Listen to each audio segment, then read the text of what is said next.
Hello, hello, hello. Good afternoon. Oh, isn't this something new and swanky, Kevin? You know, there's always a way when we want to get a message out to the people.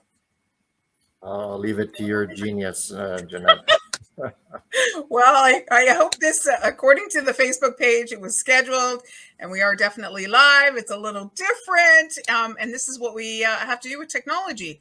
And welcome to June 29th, Fast Facts and Features with me, the brand ambassador, Jeanette, along with the owner of Ethical Flooring, Kevin. And it's funny, Kevin, because the topic I want to cover is a realistic view about renovations. Is lately in this past month, I've been seeing a lot of fun memes about please tell people it doesn't happen in 3 days. And different memes that the general media show that, oh my gosh, stuff happens really quickly out there in the renovation world. And I know you recently have gone through a bit of a renovation yourself at home. And I just want to have an honest, frank conversation about the whole process about renovating your home and involving flooring. That's awesome. Yeah, that's just while you were mentioning that, I'm thinking of, the HGTV phenomenon, right? And I think anybody that's in the renovation business or the design business will probably say that that's been a very good thing. It's gotten people very involved in their homes and making them beautiful. And obviously that's how we make a living. But just quick note, those shows are edited.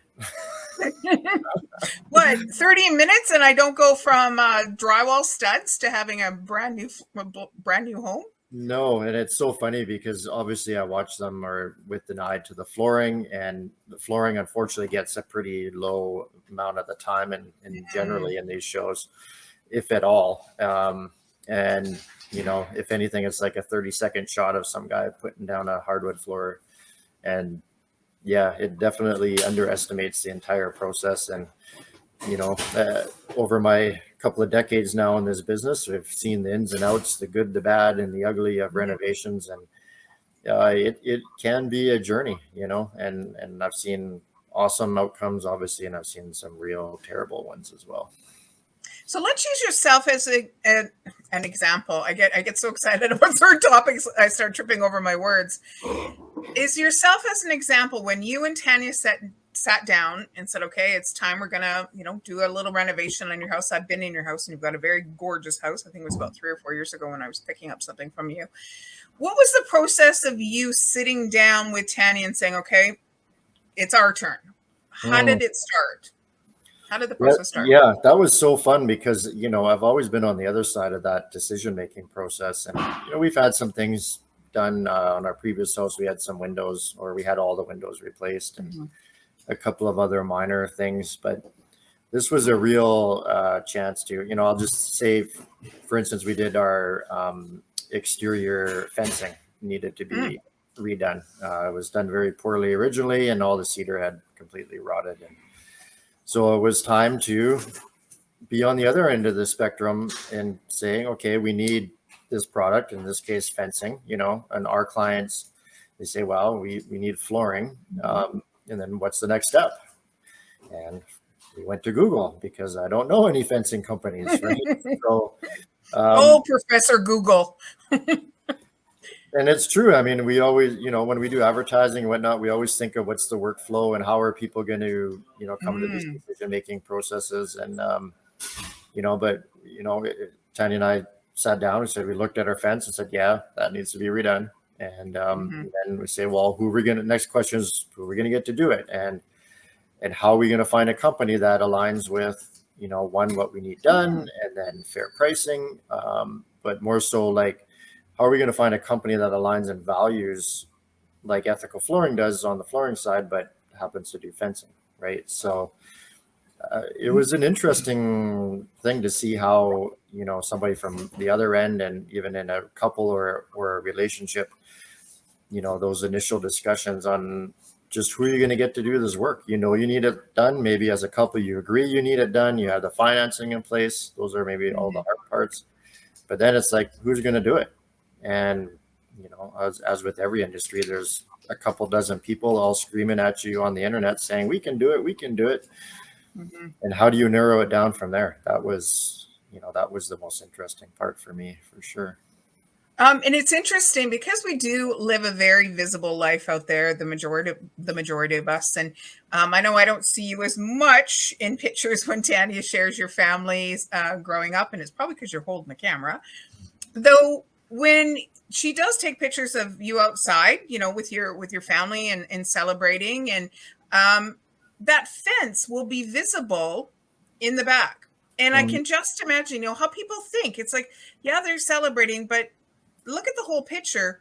Oh my gosh, who did their fence? Like, they're known for this, but wow, that's a really poorly done fence. So is that the kind of quality that they live with, but they want me to live at a higher quality? Do you understand where I'm going with this? Is that people do make those crazy assumptions, which is horrible. So when you're in that construction business, like when you're in a business like yourself, where you hold yourself to such a high standard for consumers, people want to know, how do you hold the same standard for yourself? I think that's a fair point. I was, just to run with the fence example, I was embarrassed by its condition, right? And its reflection on when friends came over, and, and just on who I am, right? Like we like things, well done and looking nice and clean. And like I said, you've been to our home, right? We like everything in its place. And, if we put out there that on the flooring on the work side, we're going to do things to a high standard, but then, like you said, our home is a disaster. Probably not going to be the case that you hold that same value into your work environment as you do, if your home environment is not the same. So yeah, it was definitely an embarrassment. We needed it because of the dog and all of that. But, for me, it was just, we'd look at nice high-end floors all day, and I didn't want to come home and look at an ugly fence. Right. So yeah, exactly. I wanted that continuity of home and work. And, so it was something that we decided to go ahead with. And yeah, really interesting, in terms of doing the research on the companies that are out there. Again, most people that buy flooring, they haven't got it before in their lifetime, maybe, or it's been quite a long time since they have. So, the first thing is obviously asking around. Have anybody had a fence done recently? Any good feedback? Okay. Didn't have anybody that was in that boat. So then it just started to, kind of blank slate internet research. And yeah, that was quite an interesting rabbit hole. Rabbit hole. Yeah, rabbit hole to go down. To get a feel of what is the company and who works there. Right. From the persona, the digital persona, let's say. And a lot of companies, to be honest, they didn't look like any human beings worked there. Like they weren't highlighted in any respect. And to me, that's a bit of a red flag. I'm like, well, if you don't really care about who, you don't care to showcase the people who are working for you, and that they are really the asset. Maybe you don't have a great asset to show, or maybe they change over all the time that you can't even keep up with your website. Right. So that was a huge part of what I was looking for, was what, I wanted a human face behind the company I'd be potentially working with. So let's wrap this up with you answering this two-part question. What was the biggest, say, obstacle that you weren't expecting? Okay. And what was the biggest celebration, if lack of a better word? What was the biggest, the job was done to your satisfaction? Yeah, those two things. Yeah, I mean, the obstacle is it wasn't a big one, but there was a minor deficiency that I noticed, let's say, within the next couple of days after the work was done. Similar to flooring, it's kind of a big project, and we did a lot of fence panels, and over time I noticed something that I wasn't entirely happy with, and they came back and took care of it. It was actually more of like, I kind of felt bad because I really liked the installer, right? He was a super nice guy, and he worked really hard. So I kind of felt a little bit bad. I'm like, I have to ask him to come back, but this is going to bother me, and it wasn't quite right. So, for me, it was, I don't like complaining, but I didn't complain. I just said, hey, this should be addressed. What do you think? And they agreed, and he came back, and he was a nice guy. But yeah, I really appreciate tradespeople a lot. You know, anyone that talks to me knows I come from a trades family, and I've done lots of labor myself. So I really appreciate the work that they put in, and I don't like saying, hey, you didn't do this right. But, you know, sometimes it's not done right. Nobody's perfect, right? So that was a bit of a negative. And then on the positive was I like the final result that I got, you know, and we actually had all sorts of people that are just walking in the neighborhood would start coming up and knocking on our door and they, oh, who did your fence and what kind of fence is that? And, you know, people were sitting in the back having a barbecue and people are yelling over, you know, what's your fence made out of and who did That's it? awesome. So Yeah. I really enjoy looking at it. You know, our neighbors do too, apparently. You know, it stood up through a couple of seasons now of winter and summer. You know, we didn't go with the cheapest quality one, which I'm thankful for.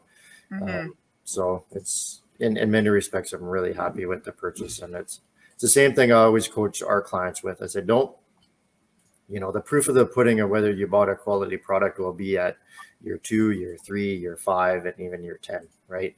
Yeah, exactly. Everything looks new when it's new, but some things deteriorate quite quickly. And I'm glad that we did our research and bought a product from, you know, a high quality North American manufactured product and installed by a reputable company with warranty support, which I did utilize. They were great. So on a whole, great experience. And that's definitely not always how things work out working with the trades.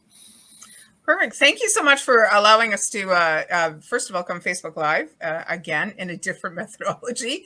And it goes into, we have to renovate the way that we broadcast what we do. We have to, you know, keep on top of the technology and making sure that our message gets out. I'd like to continue this conversation in our next week a little bit now. So you've got a customer and things are going and they've decided to renovate. And what's the proper methodology? Let's talk about who comes first, who comes second, what's on third, and all the rest of that in order for a renovation to be done. Because I know there's some people out there that want to do it, be their own self-contractor in the process. So let's educate them about that process as well. Okay. I'd love to. I've seen it all, and you know, I love to be brutally honest, no matter how it makes people feel. So it's perfect. I got some. I'm sure I have some advice I can share from my years. Excellent. Thank you so much for everybody. We did have a couple of people. That's the beauty about this particular platform, Kevin. We had a couple of people that were actually watching, you know, absolutely live instead of catching us on the replay. So thank you so much. Bye-bye, everybody. Take care.